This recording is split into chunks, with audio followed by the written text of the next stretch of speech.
Okay, hi everybody, this is Jim Wallace again. We're with SeanHadley. Hey. Sean is the current drum major. We did a previous interview with him about his duties and responsibilities as drum major. Now we're going to talk a little bit about the drum line. Sean has played in the drum line for 3 years. So tell me briefly your experience growing up and so on with drums. Certainly. So I actually started playing drums and percussion when I was 7 years old. My father is also a percussionist and a drummer, and that was the one thing that I asked for my 7th birthday was, Dad, can you sit down with me and start teaching me how to play drums? So he brought a snare drum out of the attic and started learning rudiments and everything else that I would need to know to be successful there. Went on to join the middle school band in 5th grade and started playing drums in 7th grade and jazz band, and then finally joined our high school drum line about 15 years old. Predominantly on marching snare, but had a couple of other opportunities to play other instruments along the way. But snare was really where I was led. So you're an engineering major. That's correct. And you decided you might go to the University of Illinois. Yeah. So tell me what happened there that's interesting. So I applied to a number of schools my senior year of high school and was accepted into 4 or 5, including Ohio State, University of Illinois, and Purdue. And in the process of evaluating each of those, one of the things that I really felt strongly about was my ability to continue to do marching band and continue to be active there. I had looked at Ohio State and just didn't quite know how to feel about the extremely traditional and very, very radically different style of marching that their drumline is famous for. So I really was looking for more of kind of the core style of marching, and both Purdue and Illinois offered those. The difference was Illinois' audition process occurs in the spring before the season starts, whereas Purdue's starts at band camp of the following year. So in the process of looking at the schools, I went to visit University of Illinois and found out as I was there that the drumline auditions were taking place the very next day. Really caught me off guard, so my parents quickly went and booked another night in the hotel, and I got the audition music and started working on it right then and there. Unfortunately, I just didn't quite have the time and ability to really learn it and really get prepared for the audition, so I got cut. I did not make the University of Illinois drumline, and so that was certainly a factor. Then I went home and continued to consider everything, and at that point I really felt like my best opportunity was here at Purdue. So I arrived at band camp starting that fall, and fortunately I had that summer to really put in the right amount of prepreration and work. You had the music and certainly. Yeah, so the audition music and so on. Right. That helped a lot, of course. Yep. And you went from being cut from the University of Illinois drumline to being drum major at Purdue. That's a nice transition. It's been a long journey getting there, but yeah. So let's talk about the drum line. The drum line is very unique in that posture is important everywhere, but it's apparent that it's really important in the drum line. What are some of the characteristics of a drum line that somebody watching this would have to understand? Certainly. So there are a couple of different realms. I'm going to start with kind of the marching and the physical aspect and then go on to the playing. Physically, we're some of the hardest working guys and gals in the band. We're dealing with heavier instruments, bass drums especially, tenors especially, cymbals. There's a lot of forearm physical engagement, and it takes a lot of attention to what's happening with your body to really be successful there. So something that we definitely hit from day one is making sure that people have great posture, that they're in shape.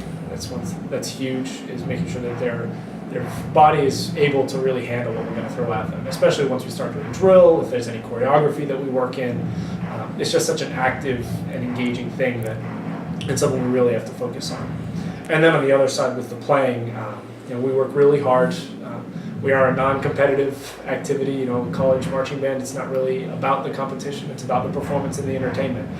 But at the same time, we really strive to be a high-performance organization. We really work hard in the drumline to make sure that we're recruiting people at a very high level, that the people that make the drumline are prepared to work hard and get better and to be a part of a great performance.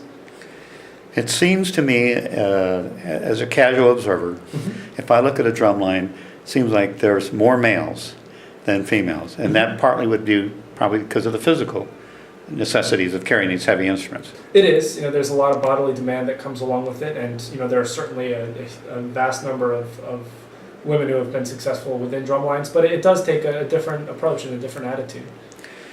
So right now you have 3 ladies that are in the snare drum line. That's correct. Talk to me about how they fit in with all their male. They have a term, I can't remember what it is, and it probably wouldn't be appropriate to use in this video, but they have a term they use for fitting in with all the guys. Yeah, and we have it's a bit of an anomaly, and we're very, very proud of it here at Purdue, is that we've got 3 young women in the snare line. We've got a few in our cymbal line as well. Historically, we've had a couple in the bass drum line as well. Yes. We're really proud of the fact that we have people come in, and if they've got the ability level and they show the initiative, then they're going to make this drum line. Part of the interesting balance is, especially within a snare line, there's a lot of egos on the line. There's a lot of oh, I'm the best. I'm the strongest. I'm the most capable here. And that's something we've been working really hard to kind of eliminate, especially in the last several years. And I think that's part of why we've had so much success is we've almost been able to split it into 2 kinds of environments. We've got the performance environment, which is, you get the kind of the standard aggressive, the real strong edge of a drum line. So they're always on focus, always on point. They're really striving for a strong performance. And in that aspect, the individuality is pushed to the back. It's far more about what's happening in the group and committing to what's happening right then and there than it is to say, well, I have this ability, or this is special about me. But then on the other side of that, once we get out of that performance environment, this drumline is a wonderful family. We really, really care about each other, and we invest in one another. And that's the time when those individual personalities really start to stand out. We encourage everybody to be engaged and be social outside of just the rehearsal or game day environment, and it allows us to have a lot more fun. We really enjoy having everybody in part of the drumline, and that's part of why having the girls that we do and the guys that we do is such a positive thing. It just brings a very dynamic attitude to the drumline that often is missing in other places where it's just so rigid all the time.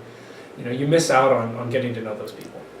Yeah, you can, if you see the snare line coming down 3rd Street, the chins are up and the attention is superb, and it's not like people are smiling and joking around. You're there for business. Absolutely. We take our performance very, very seriously, but at the same time, that in itself is fun.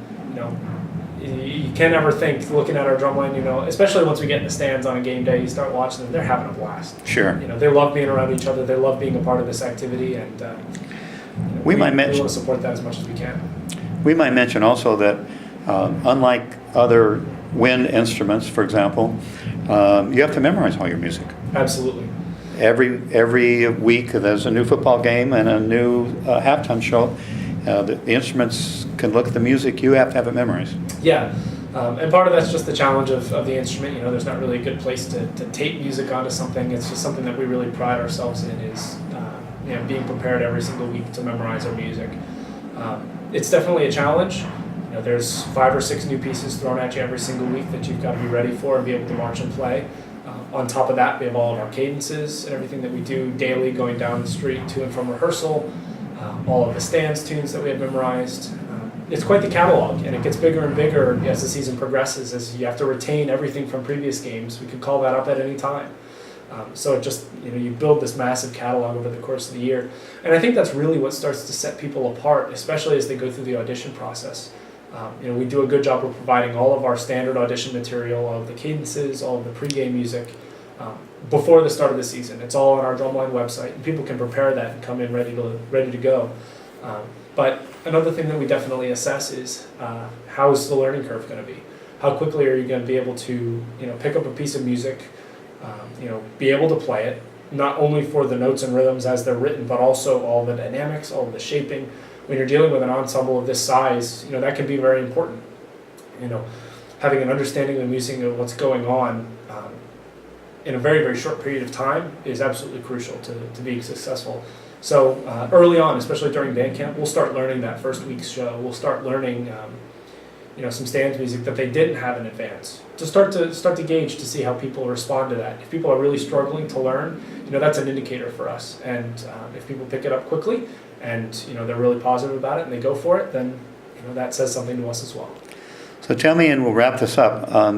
In your experience as a snare drummer, where are some of the unique places that you've been to, that you've marched? Absolutely. So I'll first start actually outside of Purdue bands. I've had the unique experience of being a member of the Madison Scouts Drum and Bugle Corps, and as a part of that, I marched there for 4 years, 2 years in the drum line and 2 years as drum major there. Just being able to tour the United States and have those performance opportunities at extremely high competitive level has been very valuable and has allowed me to develop the skills that I then have been able to bring here to Purdue. Within the All-American Marching Band, I started here in 2010, and that was the year that we traveled to the Macy's Thanksgiving Day Parade. And as a freshman, that was mind-blowing. To be a part of that kind of a performance right from the very beginning of my college performance career was outstanding. The freedom that we had to really explore New York City, all of the events that happened as a part of that were really, really enjoyable.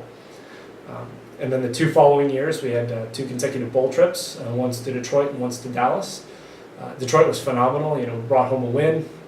It was really a fun experience, especially being relatively close to home. Coming from Cincinnati and heading up to Detroit, it was very reasonable. The following year in Dallas, unfortunately, we got creamed in football that year. And it was cold. It was cold. It was just a tough game to watch. But yeah. Having that chance to spend that time with all of the friends and family that we have at Purdue bands was really exciting. And then immediately after that, a couple months later, we traveled to Ireland, and it's really been the highlight of my Purdue bands experience was traveling to Ireland. All of the sightseeing that took place as a part of that, seeing the Cliffs of Moher, traveling through the countryside of Ireland, and then finally to Dublin and the St. Patrick's Day Parade itself.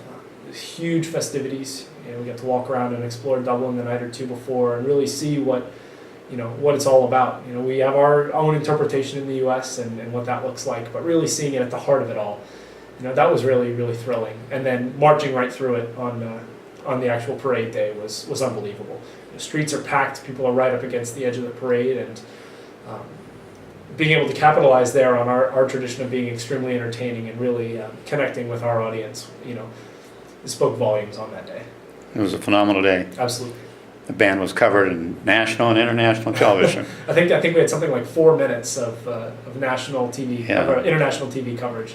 Yeah, I was walking along near the back of the band on the side, and the Irish people were having such a good time watching the Purdue band.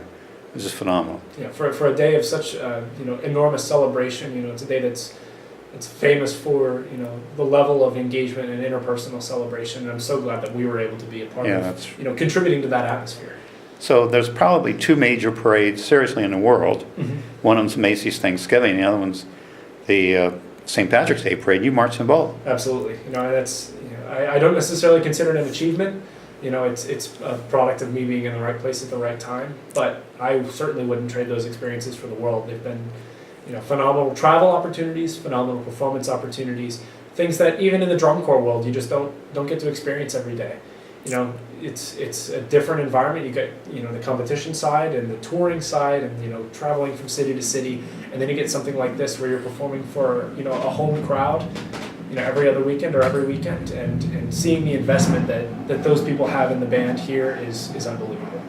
So one last question. I believe the band is going to be going to Columbia in August. Do you think you'll be able to do that? I am doing everything that I can to be able to make sure it attend. works. I will graduate actually this December, so in a couple months from now, and we'll start working.